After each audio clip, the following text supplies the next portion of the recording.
From the wilderness of Kodiak Island, Alaska, this is Murder and Mystery in the Last Frontier with your host, Robin Barefield. In a land full of peril and vicious animals, humans are the most dangerous predators of all.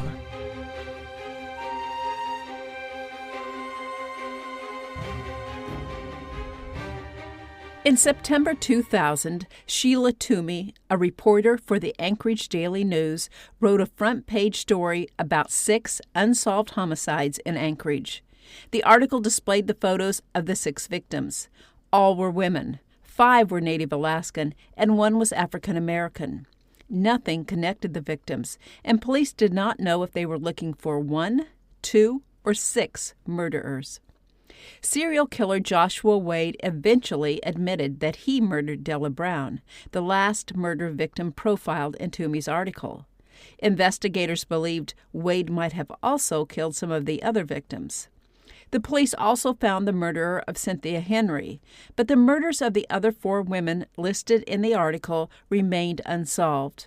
One of these women was Genevieve Tetpon. Police initially thought they were on the right path to solving Genevieve's murder, but they hit a dead end and had nowhere else to turn. Finally, in 2009, a new cold case detective looked at Genevieve's file, and what he found turned the case on its head.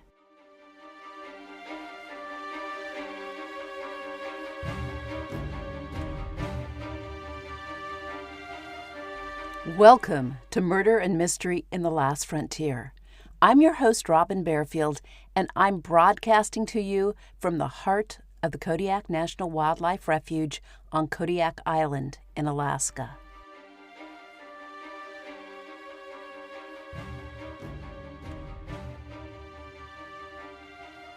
In 2000, Genevieve Tetpon was a 28-year-old single mother with 4 kids. Genevieve, or Jenny as her friends and family called her, was half Yupik and half Athabascan. She had strong ties to her mother, siblings, and cousins, but she could not find a man who would treat her right. The father of her first child ignored Jenny and her baby after she gave birth at age 18. She stayed with her husband long enough to have 3 more children, but their marriage dissolved.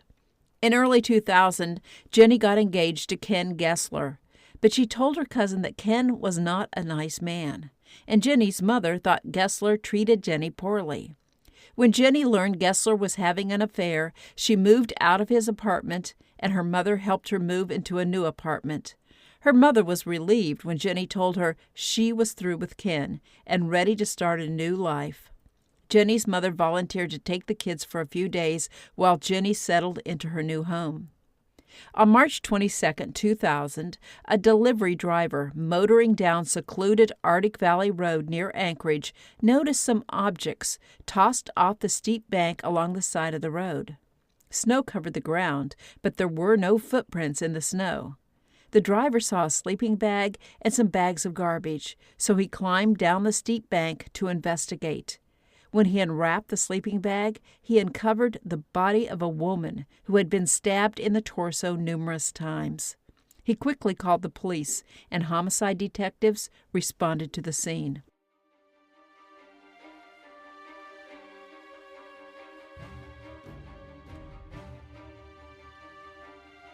There was no doubt that someone had brutally murdered the young woman in the sleeping bag. The medical examiner counted at least 30 stab wounds. Most of the wounds pierced her abdomen, but she fought her attacker and suffered numerous deep defensive injuries. The young woman wanted to live, and she put up a brave fight.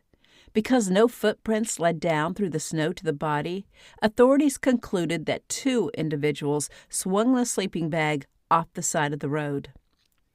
The medical examiner fingerprinted the victim and positively identified her as Genevieve Tetpon. Under Jenny's fingernails, the ME collected foreign DNA. Analysts prepared a DNA profile, but they found no match in CODIS, the Federal Combined DNA Index System for criminals. Although the DNA did not immediately point authorities to the murderer, the detectives knew it could prove valuable in pinning down a likely suspect. The number of stab wounds suggested overkill by someone who knew Genevieve. Since 80 to 90% of all homicides are perpetrated by someone close to the victim, the police examined Jenny's life and acquaintances. The two men who had fathered her children seemed like unlikely suspects, but her fiancé, Ken Gessler, warranted further investigation. According to Gessler's roommate, Ken and Jenny had an intense argument not long before Jenny disappeared. When detectives went to Gessler's current girlfriend's apartment to talk to him, he bolted out the back door. The police chased him, but he disappeared, and the authorities could not find him. His actions made him appear guilty, and detectives began to think he was Genevieve's killer. In Gessler's apartment, investigators found sleeping bags similar to the one the killer had wrapped around Jenny's body. When the detectives examined the bags, they discovered blood stains in one of them. Lab tests later confirmed that the blood belonged to Genevieve Tetpon.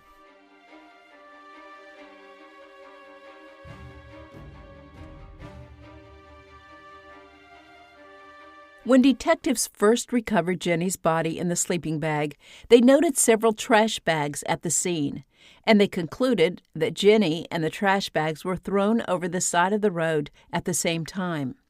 Could the trash provide a clue to the killer? The trash contained emails and credit card receipts belonging to a woman named Amy Torian. When investigators went to Torian's house to interview her and her husband, they found the pair unlikely murderers. Amy Torian worked for the Anchorage School District, and her husband was a retired Air Force officer and a pastor. The Torians had 2 children. The oldest was away at college, and their youngest son, Derek, was a 17-year-old high school senior. No one in the family had an obvious connection to Genevieve Tetpon. Amy explained that someone broke into her car several months earlier, and she reported the break-in to the police. She assumed the thief grabbed the garbage bags along with the other things he stole. Detectives agreed with her analysis, and they began to search in earnest for the person who had vandalized Amy Torian's car. Unfortunately, too much time had passed, and they gathered no leads. Meanwhile, the search for Jenny's fiancé, Ken Gessler, continued. Gessler evaded the police for 5 months, but then he made a mistake. He got into a fight in a bar, and when police arrested him, they learned he was wanted in connection with a homicide investigation. Detectives felt confident they finally had their man. Gessler claimed he did not kill Genevieve. The police asked him why he ran if he was innocent. He said he'd been involved in a hit-and-run accident about the same time Jenny disappeared, and he was driving without a driver's license at the time. When the police arrived at his girlfriend's apartment, he panicked and ran. Detectives asked Gessler about the blood in the sleeping bag at his apartment, and he said he and Jenny were camping when Jenny had her period. According to Gessler, the stain in the sleeping bag was Jenny's menstrual blood. Detectives found Gessler credible, but they collected his DNA and waited to see if it matched the profile from the DNA collected from under Jenny's fingernails. When the results indicated Gessler's DNA did not match the profile of the murderer, the police excluded Gessler as a suspect, and they began to wonder, did a serial killer murder Genevieve Tetpon? After all, 6 women had recently been murdered. Maybe they were all victims of the same man. The case of the murder of Genevieve Tetpon went cold.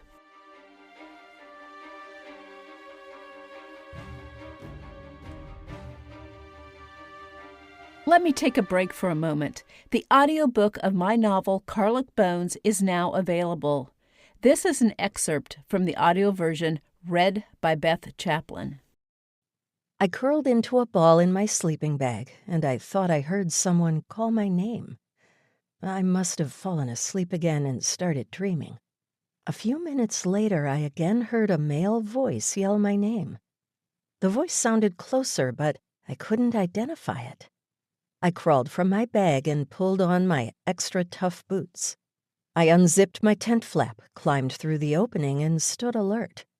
After a few minutes, I heard breaking brush. Did Jeff fly out here to check on me? I remembered the plane landing earlier, but the man who'd called my name didn't sound like Jeff. A man walked out of the brush 50 yards in front of me. I'd never seen him before. "Are you Jane?" "Yes," I said. The man was probably in his late 60s or early 70s, but he looked thin and fit. As he neared me, I saw the smile on his face. He seemed friendly, but I felt vulnerable. I'd left my rifle in my tent and now considered scrambling back into the tent to grab it. Instead of following my instincts, though, I stood motionless and watched the man advance.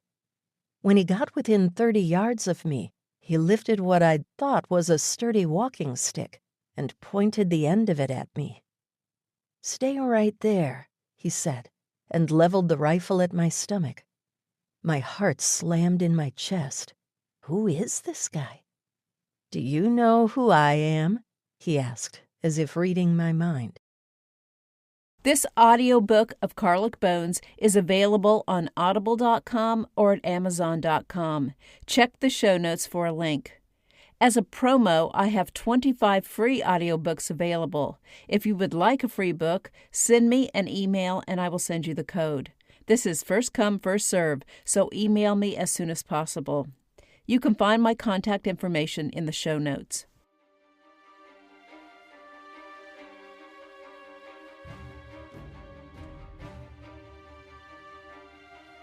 Fast forward 8 years to January 2009, when Detective Dave Cordy was assigned to take a fresh look at the Genevieve Tetpon murder case.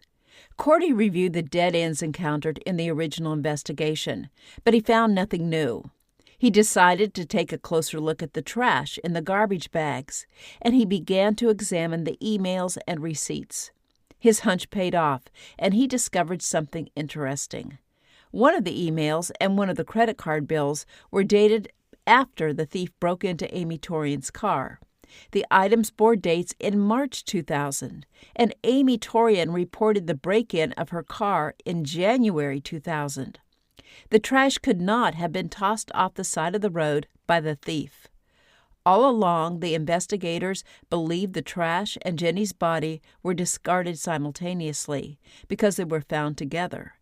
Cordy agreed with his assessment and thought the garbage might be the key to finding Jenny's killer.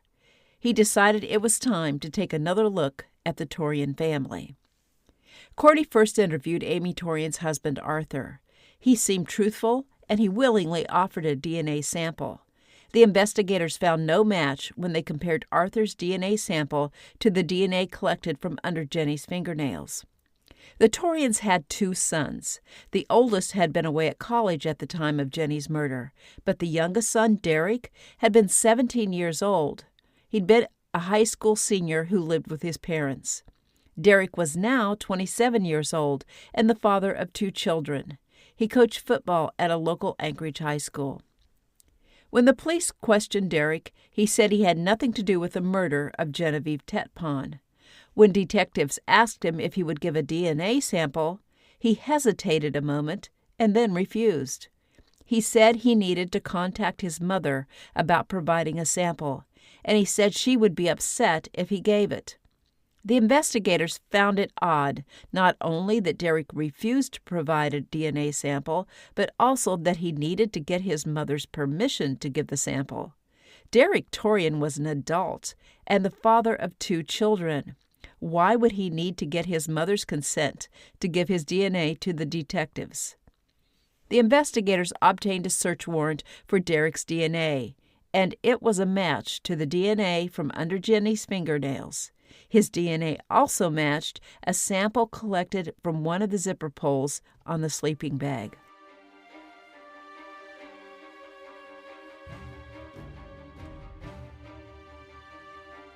When detectives arrived at Derek's house to arrest him, they learned he'd left the state. After reviewing airplane manifests, the investigators tracked him to Spearfish, South Dakota, where he was working in a restaurant. The police thought it was suspicious that Derek quit his job as a football coach and took a job washing dishes in a restaurant in South Dakota. They arrested Derek and extradited him to Alaska, where prosecutors charged him with first-degree murder. The detectives offered Derek the opportunity to take a polygraph test, and Derek took the polygraph and failed. He decided to confess to being involved in Jenny's murder. But the detectives did not believe the story he told. Derek said he worked at a pizza parlor when he was in high school. He was closing the restaurant one night, and he and his friend, Louis DeJesus, were processing cocaine that they sold out of the pizza parlor. Jenny did not realize the restaurant was closed and walked in the door hoping to buy a pizza. When she saw what Torian and DeJesus were doing, the boys panicked. Derek was worried Jenny would report them, and he would lose his college scholarship. He said he told DeJesus to get rid of Jenny, and then he went into the office. Derek said he heard DeJesus and Jenny struggling in the restaurant. When Torian returned, he saw Jenny lying dead with multiple stab wounds. DeJesus was standing behind her body, holding a bloody knife. Torian said they put Jenny in a sleeping bag and disposed of her body.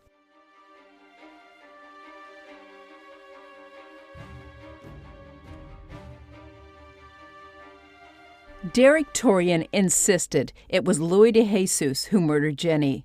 But if Torian had nothing to do with her murder, why was his DNA under her fingernails? Louis DeJesus, unfortunately, could not give his version of events because he was murdered in 2002. The detectives believed that Derek Torian brutally stabbed and murdered Genevieve Tetpon and then threw her away with the trash. Prosecutors knew they had a problem, though. No one could dispute Torian's version of events, and according to him, he was not even in the room when DeJesus murdered Jenny. The prosecutors were concerned they might lose the case if it went to trial, so they allowed Torian to make a plea agreement to manslaughter. The judge sentenced him to 15 years in prison. Detective Cordy won the Detective of the Year award in 2009 for developing a lead in this case by carefully examining the credit card bills and emails from the trash bags found near Jenny's body and realizing some of the items did not match the previously established timeline. A slight discrepancy in dates pumped life into the investigation and sent it in a new direction.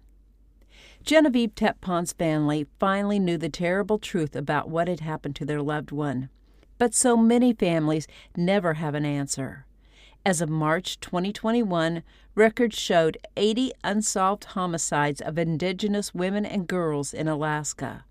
Another 149 are listed as missing.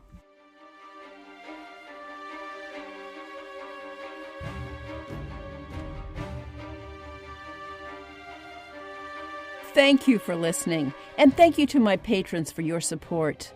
I recently started a group for this podcast on Facebook and would love to have you join it and chat with me and the other group members. Search Facebook groups for Murder and Mystery in the Last Frontier. You can also find a link to the group in the show notes. I'll be back soon with another edition of Murder and Mystery in the Last Frontier.